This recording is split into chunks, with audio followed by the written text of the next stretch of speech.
gentlemen, may I have your attention, please?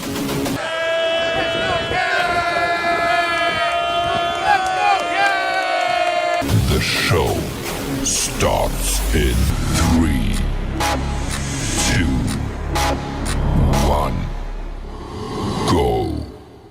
Good morning, CaneSport. It's August the 7th, 2023. I'm Gary Ferman, the publisher of CaneSport.com, joined this morning by our managing editor, Matt Shodell, as we discuss the news of the day. And let me get to business first before we get going. If you like this show, like this channel, hit your subscribe button, hit your like button. It helps us with the algorithms at YouTube. And if you are not yet a subscriber to CaneSport.com, take advantage of our fall camp special.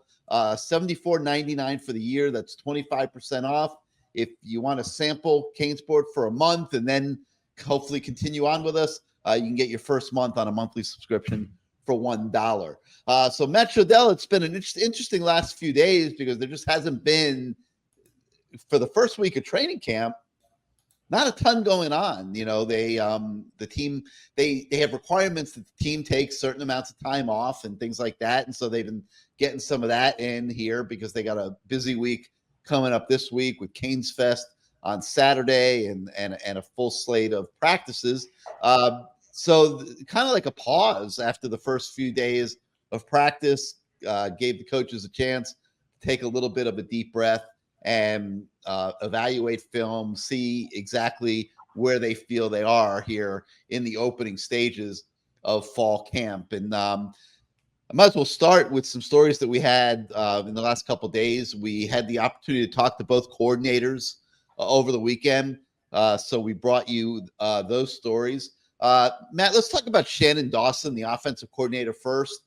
I guess one of the biggest things he talked about was how extensive he sees the wide receiver rotation being this season. And, we've talked so much about concerns at receiver. Does Miami have a number one receiver? Those concerns are still there. We don't know the answer to that question yet. In fact, I'll be bringing you guys a story later this week with Kevin Beard, but I'll give you a little teaser now. And like one of the things we talked about is he flat told everybody in his wide receiver room that they got a room full of Robins, okay, with no Batman. And there's an opportunity for a couple guys to step up and show that they can be Batman. And that's a lot of what fall camp is about, but that probably will not really shape itself until the regular season begins. But Matt, Shannon Dawson says that he is going to play possibly 8 to 10 wide receivers in games. That is an extremely deep rotation. Your thoughts on that? I think a lot of these receivers are going to look at Shannon Dawson and say he's the Joker or the Riddler or Bane or something, because the way he tells it, he's going to be constantly pulling receivers. Like Xavier Restrepo does not want to come out of the game. Like they're going to have to literally grab him by his collar, just get him out of the games. I just haven't. He doesn't want to be. He doesn't want to be Robin. No, and he doesn't want to be. Yeah, and when Shannon Dawson says that he wants to play 8 to 10 receivers in a game.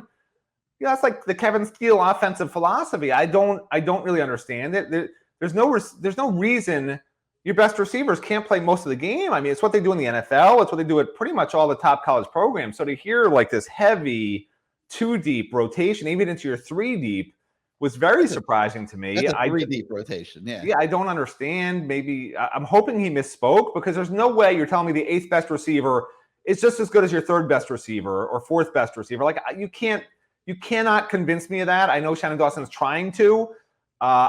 Maybe it has to do with like they're practicing indoors for 1/3 of every practice so far. Maybe they feel the team's not in good enough condition to be fully outdoors like they used to be in the old days. Maybe I can't wrap my head around it. I try to find reasons why they would want to do that.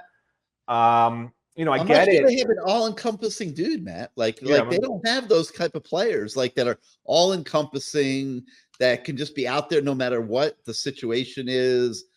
Let me ask you, how do you get depth chart competition going when they're all playing like equal reps? Like I don't understand the whole philosophy. You're battling all fall camp. You're trying to be better. You think you're the best guy, and maybe you are the best guy. And now the coach says, well, you're going to play half the reps. Like, I don't get it. You know, the best players should play. You can't convince me that the number 1 receiver out of fall camp should be sharing reps with the number 8 receiver or number 10 receiver out of fall camp, which there's going to be a 1 through 10. And the other thing that bothered me, which I don't understand either, is I can't remember. I think I asked Shannon Dawson this, but I asked him about the offensive line. And, you know, and I think it was something about how many offensive linemen he's comfortable with.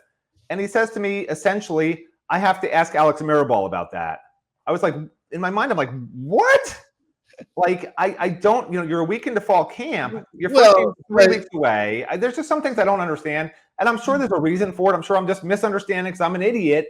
But, like, yeah, you know, there's some things you just go, I wish you'd explain a little more, because you don't really ask a follow-up. Like, you know, it's rude to be like, so wait a minute, you don't talk to Alex Mirabal every day? Like, you don't follow up like that. So, you know, I'm sure there's an explanation, but these are just the things that we heard, you know, from Shannon Dawson. So, you know, and there's other really good things that he said. Like, I like what his plan is at running back. I have no problem with playing 2 or 3 running backs in a game.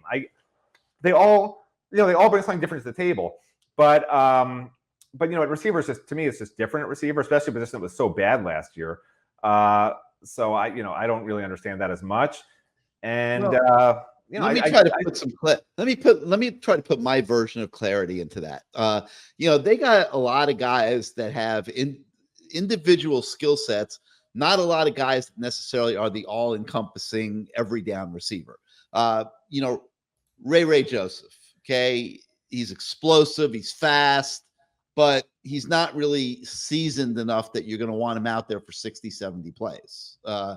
You know, Restrepo, who also plays predominantly in the slot, is a more seasoned guy, you know, possession receiver. The guy, if it's 3rd and 4, chances are pretty good in many cases that Tyler Van Dyke will be looking for Xavier Restrepo.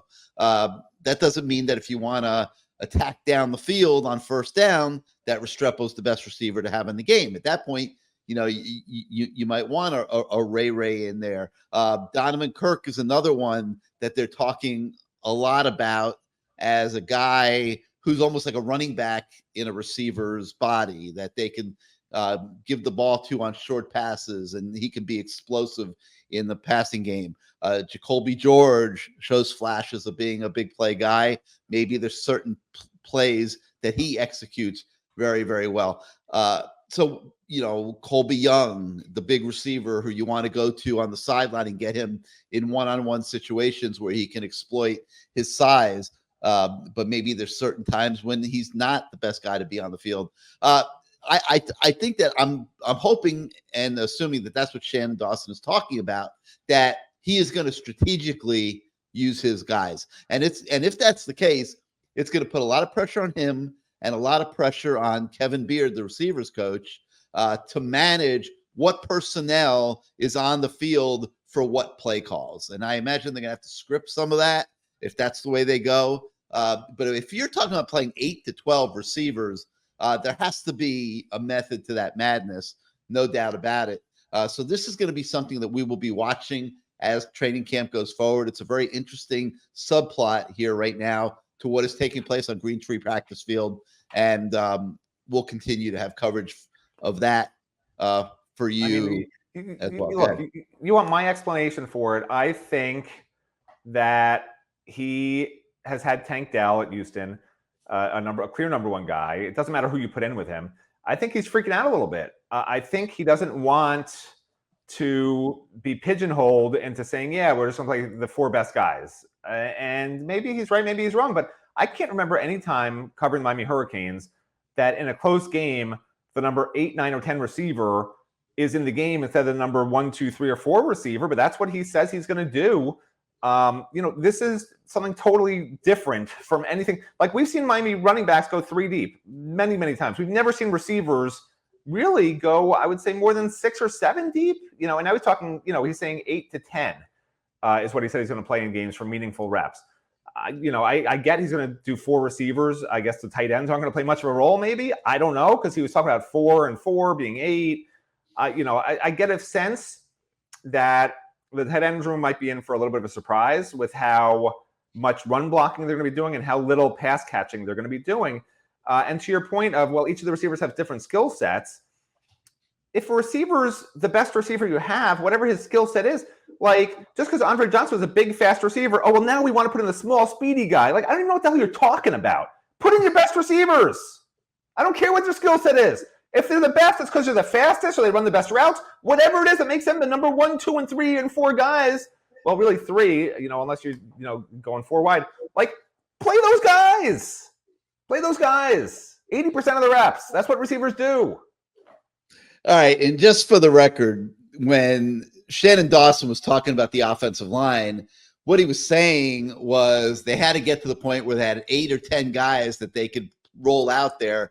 They're cross-training all of their players to be able to play different positions. And what he said was he would have to get with Alex Mirabal if he wanted to know exactly what Alex Mirabal was thinking at this particular moment, what that would look like. But that's going to be something that will probably work itself out through the entire length of training camp. I don't know that they will settle on that until the week before the season. So, Matt, I know you love to panic. I know you love to get all uncomfortable and make everybody freak out and get your fan club all worked up and lathered up on YouTube where they're praising you incessantly in the YouTube comments and all those things. But the fact that they don't have this figured out in the first week of training camp is really not a problem. Look, I'm not trying to rile anyone up. I just tell it how I see it, and it is what it is. But here's the actual quote. Instead of you saying, here's what he means, here's what he said, okay? He said, you better have 8 to 10, meaning linemen that can contribute in games. Of course, that's what he's talking about. He said, you want 2 deep across the board. Of course, agree with both of those things. We have good, able bodies. I agree. Then he said, which he didn't need to say this, if I had to sit down with Alex Mirabal right now, I don't know what he would say if we had to play tomorrow. We'd sit down and have to have a swing guy either here or there. Right. In other words, he hasn't found out from Alex Mirabal yet who's the number 6 guy, who's the number 7 guy, who's flashing on the offensive line, who's looking really like they haven't had that conversation a week into fall camp. I don't know if that's a rookie mistake at the agency level. I don't know if he never does this at any of his previous stops. I don't know if this is normal. It doesn't seem normal, but like maybe this is just, the normal thing that these coaches do. They don't communicate. Just like a family. Just like my family, we don't communicate. It's a family over at UM, remember? They say it's a family, so this makes sense. No communication, because that's what families do. They don't communicate with each other. Right, Gary? Right. So, but in fairness, don't they need to go through some practices and pads first? Don't they need to go through some scrimmages first before they could settle on what their rotation on the offensive line in particular is going to look like? I'd say yes. So you get yourself all worked up. Make your you're saying fan base rattled and all that. I'm mellowed out about the O-line situation. I'm totally mellow. But so you're saying they're lying about something. Either they're lying about the depth chart changing every day based on how players are performing, or they're lying about not talking to each other, or they don't need to talk to each other. According to you, they don't need to talk to each other. But I feel pretty confident they talk to each other every day. He literally said he had to ask Alex Mirabal to find out who the 6th, 7th, and 8th guys are on the offensive line right now. So, whatever they're talking about, maybe it's for their dinner order or their lunch order, but they're obviously not talking about, hey, Alex, who's 6, 7, 8 on the line right now? How do you feel about these backups? Can they help? Or are we just going to use the starting 5 and hope they don't get hurt? Because at this point, and he literally said at one point to us, I hope these starting 5 don't get hurt, like as a joke. He said it in a joking way. But I think that's what he thinks. He thinks this is my 5. I'm not worried about the backups. That's the sense I got, especially when he says that he's not even asking Alex Mirabal who number 6 is as the swing guy in the depth chart. So, if those 5 guys are healthy, I think they will be fine. I could tell Shannon Dawson right now that Matthew Mirabal thinks that your swing guys are Samson Okunlola at tackle, and Jalen Rivers can go back to guard. And beyond that, I think that that freshman kid looks really good too, Tommy Kinsler at tackle. And those are your 3 guys. That's your 8 to me. I haven't seen anyone else besides those 3 that I'd be like, okay, if you lose Matt Lee for a game, I think they're in a world of trouble because they really haven't, I guess it would be at this point, Luis Cristobal maybe. I don't think Ryan Rodriguez is ready.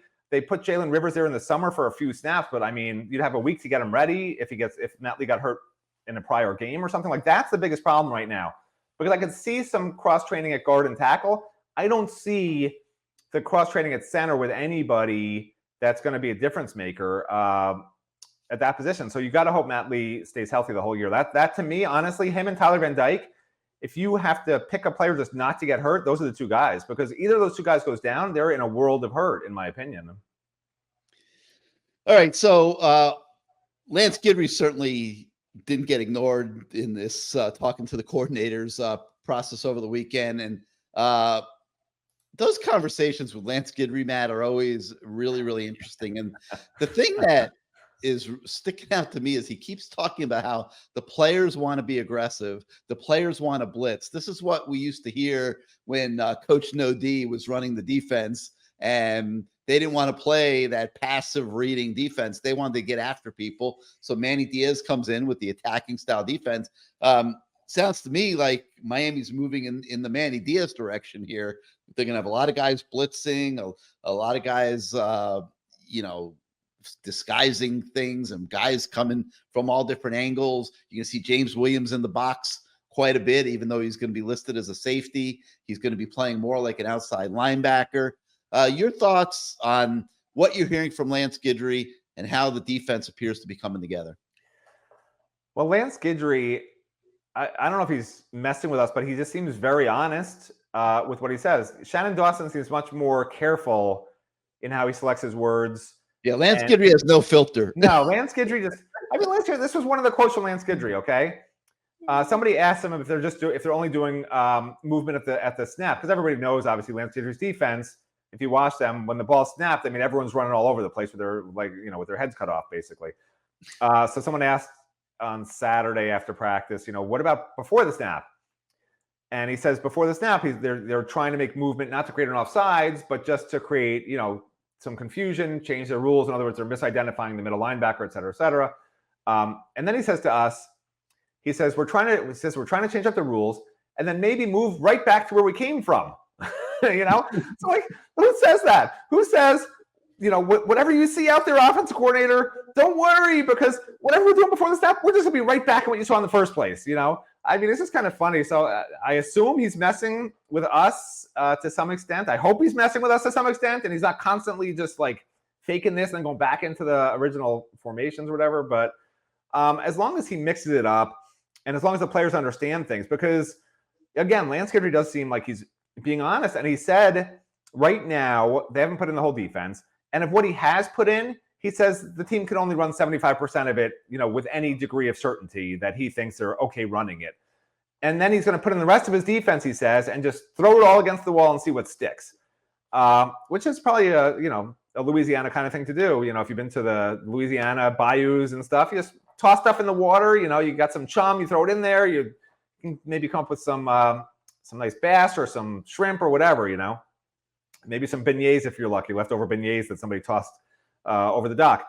But in football terms, it's a little unsettling when we've seen these defensive players who we know in the past decade just have never understood the defense and really just weren't able to run the entire playbook. So that's concerning, because Lance Guidry basically said nothing's changed to me. That's what I heard. What I heard was nothing's changed with the defensive players. They still don't understand. Like last year, Kevin Steele, every press availability would complain about his defensive players and their eye discipline. He couldn't fix it. They kept on wandering around, looking at this, looking at that, not being where they're supposed to be. When you have a lack of eye discipline, you're not going where you're supposed to go. Okay, that's basically what he's saying. Here's the play. Here's what we taught you, but you're seeing something else, even after we taught you that. And Lance Guidry just basically said the exact same thing is happening all over again, and that he can't put his defense in. That's what he told us. So that's not on Lance Guidry. This is what I keep coming back to. It's the same players as last year with some transfers and some true freshmen who have to learn everything. Like Lance Guidry, someone says, which of the freshman linebackers are going to be amazing this year? And he's like, none of them. He's like, they don't know what the hell they're doing. And, that's sort of the truth. Like Lance Guidry, love him or hate him after the season, you have to love him for, it seems like, telling the truth. And good for him, because, when there's busts on defense, he's laid the groundwork with us as reporters where we could be like understanding that, look, he recognized before the season these guys don't get it, and he's trying to pare down his defense to run stuff they can run. So when he isn't able to run maybe the 10 different crazy blitzes he wants to run in a game, but only 3 of them can be run, and the other offense is just picking up his blitzes constantly, like you out there in YouTube world, he's trying to put his playbook in, and they're not grasping it. He clearly told us that. And there's 3 weeks till the first game. He hasn't even put in his entire defensive playbook yet. He's just going to throw the rest of it at him and see what they can actually run. I mean, it's a little disturbing, quite frankly. You're trying to incite panic. I'm not inciting panic. It's what he said. What am I lying? Read the interview. It's what he said. He did say that. And what I couldn't really get a read on was whether he's concerned about it or upset about it, or whether he thinks everything's fine. I mean, I got to think by 3 weeks from now, they'll have everybody on the same page executing what he wants to execute, or he'll tighten it up and, refine it, for the first game. We'll see. A couple things that I thought that we should talk about is, one thing that he said is that he's very happy with the defensive line. Apparently, in practices, they're doing a great job getting after the quarterback. I get the sense that Miami feels good that they are going to be able to get after teams' quarterbacks on third downs and in passing situations this year, not just with the blitz, but just with the individual abilities of, guys like, Messidor, Ruben Bain, Nigel E. Kelly, who they can utilize in different ways. I mean, if you look at third down pass rushing, for example, if you're playing Messidor and Bain inside on third down, and you got Nigel E. Kelly at one end, and I don't know whether it would be Jafari Harvey or whatever, but they got some pretty good options in passing situations this year. So he did say he's very happy about that. One of the things that surprised me was that he was talking up Corey Flagg. Here we are again. We're going into a training camp where the fan base and everybody else wants to replace Corey Flagg, wants to see the defense get better based on the perceptions of Corey Flagg. But beating out Corey Flagg is not as easy as it seems when we're just talking about it, because this is a kid that does the right things, and he seems to have mastered hanging in there under all circumstances, Matt. Well, to be fair, he was asked, what about Corey Flagg? How's he doing? It wasn't like somebody asked, hey, can you compare Francisco Mauigoa's He said he's looked the best. He said that he's looked the best compared to the spring. You didn't read the full quote. And that he had the biggest improvement since the spring. Correct. And that's because he had an injury in the spring. He was playing through a foot injury in the spring. So, of course, if he's limping around out there not at full speed, he's going to look a lot better since the spring to now. So, yeah, it's great. He can play weak side. He can play middle. He's going to be a backup. He's not starting over Francisco Mauigoa. Now you're trying to panic the fan base, okay? The more interesting thing to me was that Wesley Bissainthe, who, I heard whispers in the spring was not impressing the coaches, he's legit getting pushed by a guy who's been a career backup at Louisville who just showed up on campus. You just stole my next topic. I was absolutely going to bring that up, and I agree with you. I think I was shocked by him saying that. Yeah, but again, this goes back to my whole thing. Me personally, and again, I'm not a coach. You out there all think I'm an idiot, which is fine. So I'll just say what I think. I don't care. I think Wesley Bissainthe athletically blows KJ Cloyd out of the water, okay? So I understand that maybe they don't think Wesley Bissainthe is going 100 every rep. I understand maybe they think Wesley Bissainthe doesn't understand what they want to do on defense the way KJ Cloyd does, who's run a college defensive system for 4 years at Louisville, understands it really, really well, almost to a coaching level. I get it. But I'm still playing the guy who has the most explosive ability at weak side linebacker, not the guy who's a little bit slower and a little bit smaller. I'm playing the guy who's the best athlete at that position. That maybe I'm crazy, but I'd rather do that with a young guy like Bissainthe than with a guy who's here for 1 year and has been a career backup where he never impressed anybody at Louisville enough to even have a single starting role there. Yeah, I didn't quite. I mean, I understood why they brought Cloyd here because they needed more depth on defense. But like you said, he barely played at Louisville. How can he arrive here and be in the mix with a guy that you're hoping would be good enough to start this year. So that is kind of an interesting subplot that is already emerging without question here in training camp. The other issue on defense that we're noticing is there's a lot of movement going on in the defensive backfield. To Corey Couch being used out on the boundary. Now they're talking about him coming back in and playing nickel this week. Jaden Davis has been working a lot at nickel and has been the best performer there so far. But this week they want to take a look at Couch there. So maybe Davis goes outside for a bit. Jadeus Richard, who absolutely impressed me from the beginning of practice last week, he is showing out a little bit at cornerback. Even though we thought he might be a safety, it's looking like they may try to use him at corner.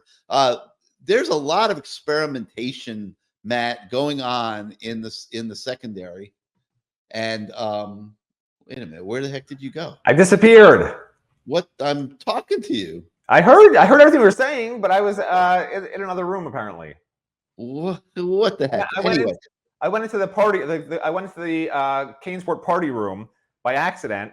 And I just came back to Good Morning CaneSport to look like, where the heck did you go?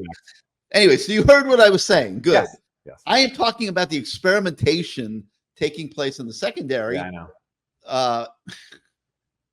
It's early in camp, which is, they're doing it a lot on the O-line and so forth and so on. With James Williams coming into the box, there's a need for another safety to emerge. So, I guess the experimentation with everybody moving around, being tried at different spots is a positive, would you say? I can see them just playing a safety high a lot. I really can. They don't play they don't play both their safeties deep. They just don't. That's not what they do under Lance Guidry defense. So you could say, oh, James Williams is in the box. He'll be in the box. It's not like they need a third safety, technically a third safety on the field. They just going to be playing 7 in the box, 8 in the box, whatever it may be. And with that said, the more interesting thing to me, the safety is going to be fine. I'm not worried about the safety position at all. But the interesting thing to me is what they're doing at cornerback, because I like what they're doing, because they recognize, unlike some past teams, they recognize that everything's not okay at certain areas, and they're trying to figure out how to fix those areas, which is fantastic. That's what you have to do. And at cornerback, they recognized in the spring, like, our cornerbacks are not good enough.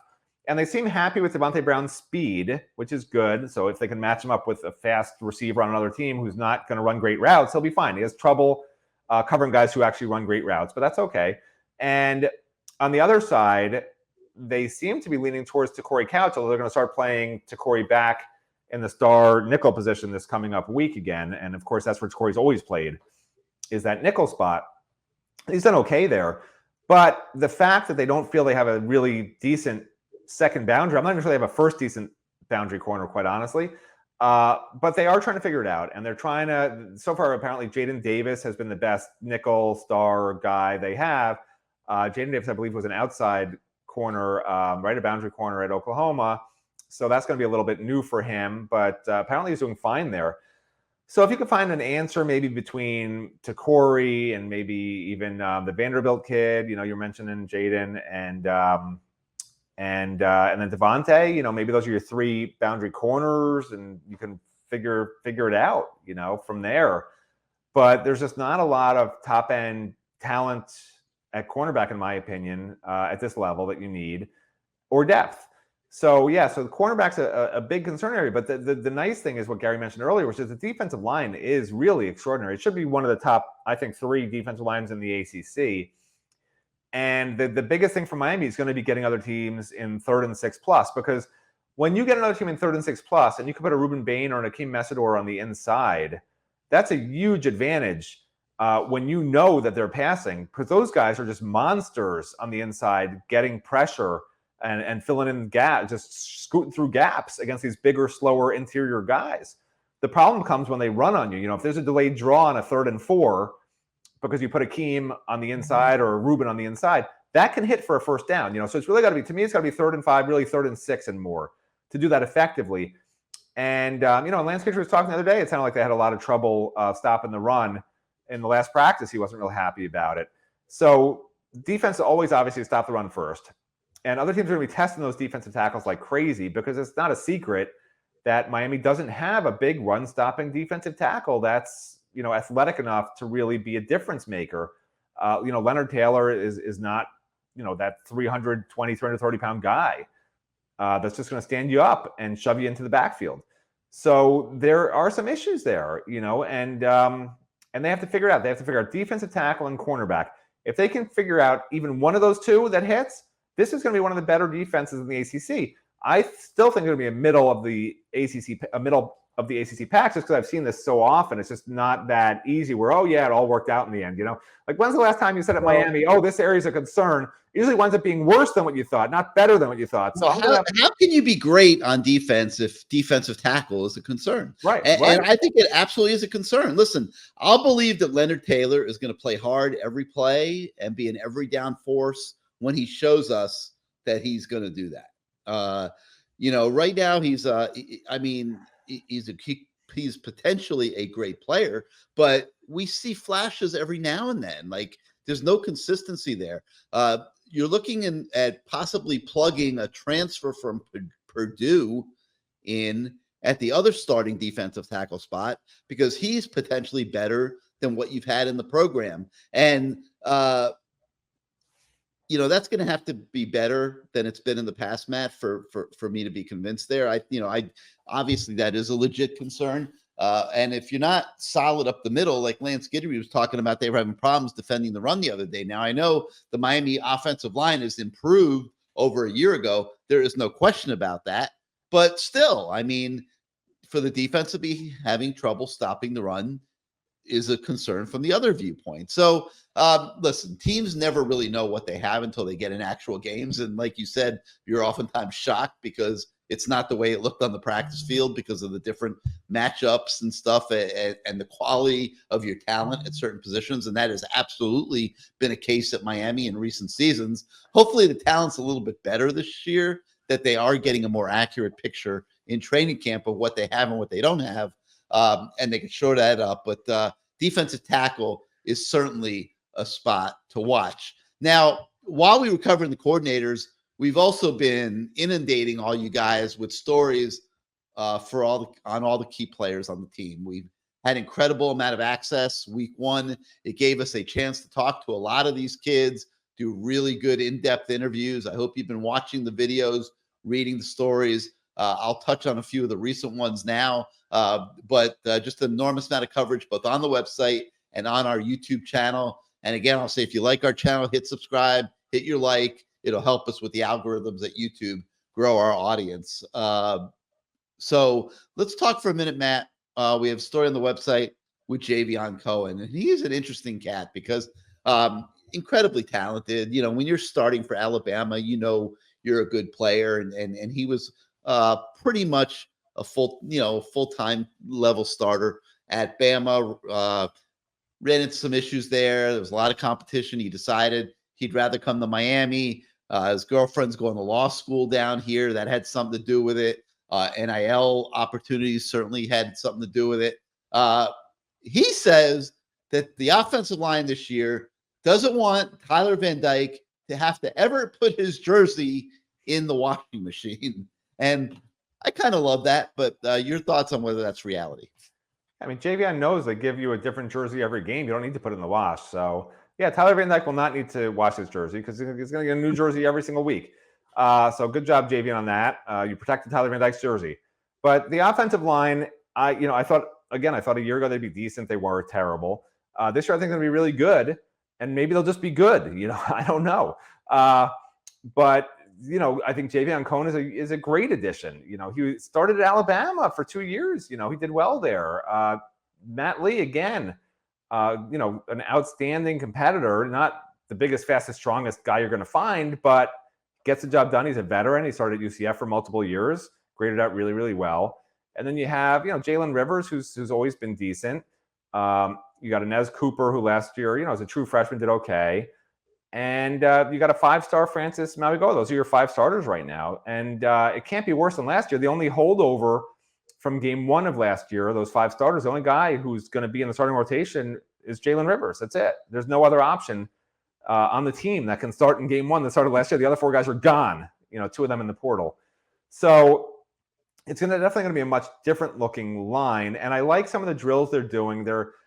They were working a couple of practices ago where they have the linemen sort of sprint out into space, like on those quick bubble screens. You want to get a lineman in front, not just a receiver trying to block. We've seen so many times, right, where the receivers are just trying to block a cornerback and fail miserably, and it's like a 2-yard gain or a 2-yard loss, and it never ever breaks, which annoys everybody.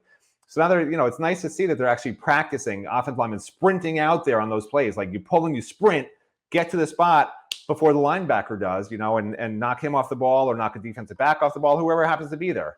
Knock him out of the play.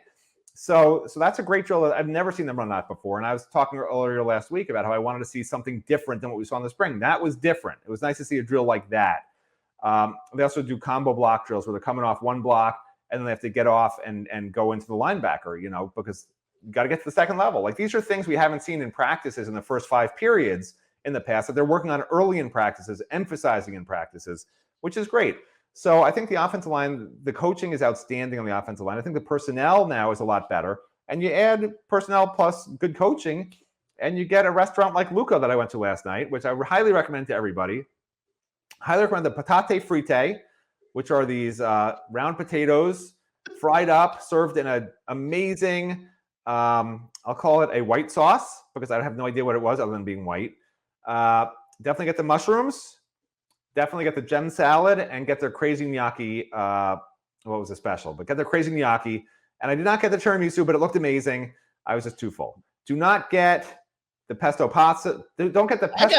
I got a better issue. Or the shrimp. How do you keep your weight down with all these restaurant meals? I don't know. Look, this was like the 1999 Hurricanes. Like on the maybe let's make it the 2000 Hurricanes. Like on the cusp of greatness, like almost there, except for a couple of small little pieces here and there. That's it. I mean, I go on vacation for a couple of weeks. I eat and drink. I gain 10 pounds. You go out every single day to these crazy restaurants, and you don't gain an ounce. Like, I don't know how you pull that off. But it's called being active. Is that what it is? Yeah. All right. Well, I'm going to try to be more active because definitely got some work to do in that regard. All right. Let me switch subjects here. Let's talk a little bit about Emory Williams, who we've had a story on the website about. And Emory's been tearing it up in practice the first week. Everybody you speak to, and nobody's comparing him and Ja'Cory yet. Okay. So let's not get anybody rattled about a quarterback controversy or anything like that. Okay.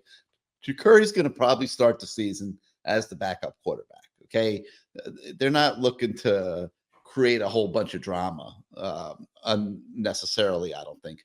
But all the reviews I'm getting is that this Emory Williams kid is the real deal. And they are very happy with him, and he's executing the offense extremely well. He's an accurate passer. He's a consistent passer. So keep your eye on Emory Williams here as things go forward. It's going to be interesting to see how the backup quarterbacks get to play in games this year, if there's opportunities to get them out there. You could play in 4 games and keep your red shirt. I have to believe in an ideal world, if Tyler stays healthy, that they will try to redshirt both Emory Williams and Ja'Cory Brown. That's what I would do if I were managing the program.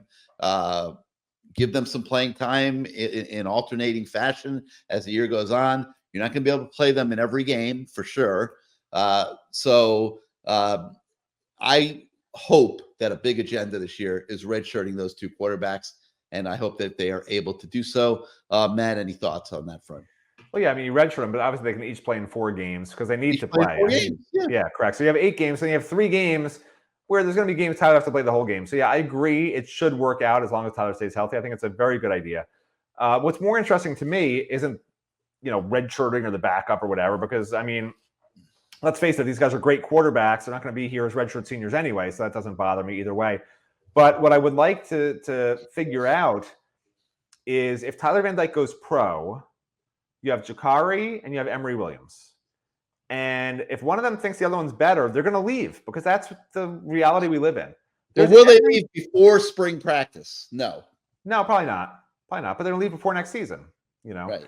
And then you're gonna have Judd Anderson come in as a true correct. freshman. You're gonna have Judd Anderson and maybe a second quarterback. So probably almost definitely a second quarterback. Right. And now here's the other thing that's a wild card. This is modern college. This is what has to be figured out by Mario Cristobal in this modern ridiculous era. Do you take a top transfer quarterback in December who can enroll in January and be your starter? There. Because if you do that, which guys are leaving? Jakari's leaving? Is Emery leaving? I mean, this is who's there, Matt. They would be guilty of malpractice if they didn't look at the transfer portal and try to recruit the best quarterback in the portal to come in and compete with Jakari and Emery. Tyler leaves. I think it's a no-brainer. You take the top quarterback in the portal. You pay him whatever you got to pay him in NIL deals. You take the top quarterback in the portal. What I'm saying is, what is the fallout of that? Jakari, I think, will leave if that happens. Unless he wins the job. Unless he wins the job in the competition in spring. I think if they take a December top, he'll leave before spring. If they get a commitment from a top quarterback in December, I think Jakari's in the December portal to get a new start in the spring ball. That means he doesn't want to compete, and he's not. And if he doesn't want to compete and he doesn't believe that he can win a competition on Green Tree Practice Field, how is he going to lead you to an ACC championship? How is he going to lead you into the college football playoff? If somebody's going to bail before they compete, let them bail, in my opinion. You're acting like they're just taking some ho-hum transfer portal quarterback. I'm talking about taking a quarterback who's already started and done really, really well somewhere, because that's what's happening. They're getting these guys in the portal. So it's not like this is just Miami's just taking him as a backup or as an open competition.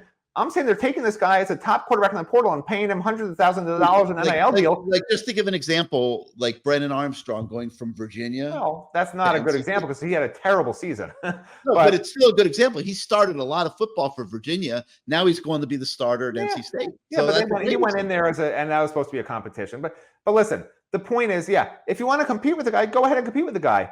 But the point is numbers. You take a top transfer portal quarterback next year. If you only sign Judd Anderson, you may only have 2 or 3 quarterbacks on your roster because no other transfer portal quarterbacks coming in who's any good. They're going to sign more quarterbacks because they don't have enough quarterbacks. That's what I'm trying to say. Yeah, we've been actually writing about that on the website. Yeah, that's exactly. I had a story on that. Yeah, that's exactly what I was going to say. They need to sign 2 quarterbacks because they need to sign 2 high school quarterbacks. They need to sign 2 high school quarterbacks and a transfer quarterback. Probably a transfer, yes. They need to rebuild their entire quarterback room and have Emery, unless Tyler winds up missing games and Jakari. If Tyler winds up missing games this year and Jakari looks like the real deal, then that's not going to happen, because then at that point, even the top transfer quarterback, who he'll be looking to go to the NFL obviously within a year or two, that player will not say he did so well as a running and passing quarterback, I want to go somewhere I can definitely play. So then you're not even getting that guy. So now Jakari becomes the guy. But if Tyler Van Dyke's healthy the whole year, if Tyler Van Dyke goes in the draft, which I think he will if he's healthy all year and does well, which I think he will do well, it opens up this can of worms where, we got to take a top transfer quarterback. They do. They will have to, based on what we've seen from Emery and Jakari. As good as Emery's looked and as athletic and long and physical, he looks like amazing Jakari, but he still throws the ball over the net sometimes. He still hits the bar in the net sometimes. And you can't have inconsistency in your star quarterback. And you're going to have the rest of your program at a place that at least that you believe is ready to compete to be in the expanded college football playoff in 2024. And you don't play games with that, okay? Correct. And anybody that doesn't want to compete, that's going to go run for the portal because you're elevating the competition at that position, then go to the portal, because that means you do not have the goods to lead this program and lead this team to where it needs to go. And sometimes you got to make the tough decisions. What pops into my head all the time is the Georgia Bulldogs. When they had to let Justin Fields go to Ohio State because they had a guy in the program in Stetson Bennett that they felt was better, that could lead them to the national championship. And you know what? Justin Fields went to Ohio State, was a great player. Now, I think number 2 pick in the draft. He's starring in the NFL now. Stetson Bennett, who I'm not sure he's even in the NFL, but I'd have to research that. But he was certainly maybe a little bit better college quarterback for the system that they were running at Georgia, and he led them to the national title. It ended up being a brilliant move. I don't think you worry about it. Like, you make your positions, and not just quarterback, every position. Okay. What if a Jay Allen is better than Don Chaney? And Don Chaney's upset. He's not getting to play. They brought this guy in from Nebraska who's eating up the reps at running back. Well, I'm sorry. If he's better, that's life. That is Mario Cristobal's job. That is the coaching staff's job. Make the roster as good as you could make it, whether it's quarterback or anywhere else. So if Tyler has a great year this year, he's going to have to evaluate where he stands in the draft. I don't think it's a slam dunk that he goes to the draft after this year. I think he would like to, but I think it's going to depend on how good of a season he has and how that compares to everybody else. Because if Tyler Van Dyke is a third-round draft pick, he might be better off making another probably $1 million of NIL money at Miami and just staying at Miami and continuing to try to improve his stock. He really has not played a ton of. Where have you heard he's making $1 million, Gary? I'm guessing that's about what he's. Because I know his family wasn't thrilled with his NIL situation. Well, that's why the whole Alabama thing until came recently. Up. He got paid. I don't know if it's $1 million, but he's making a lot of NIL money. The top starting quarterbacks in college football that are at the top or upper levels, that's typically what they're able to command. Oh yeah, I agree. Yeah. NIL. So I'm assuming he's being paid competitively, especially if they had a ward off Alabama that was trying to steal him. I mean, Alabama has their budget too, but look, the bottom line is that everybody wants to know when Miami's going to be competing with top programs again. And just personally, I have that, and this is why they need a top quarterback next year, and not just a redshirt freshman, which Jakari and. Yeah, you can't just assume Jakari and Emory are the guys. Well, the redshirt sophomore and redshirt freshman, I should say, which Jakari and Emory would be, and would have never had any real success at the college level. So, I do have Miami with 8 wins this year. I do have them, assuming that they have a good quarterback, with 10 wins in 2024, and I have them as a playoff team in 2025, because what Mario does is he stacks talent upon talent upon talent in recruiting classes. He needs to obviously continue that this cycle. So far he's had, in my opinion, mixed results based on stars, certainly mixed results. But, you can't get everybody you want all the time, which is okay. The last recruiting class was outstanding. That'll go a long way. You just need to cherry pick a few top guys now for the rest of this class to really round out the last, probably 5-10 spots, honestly.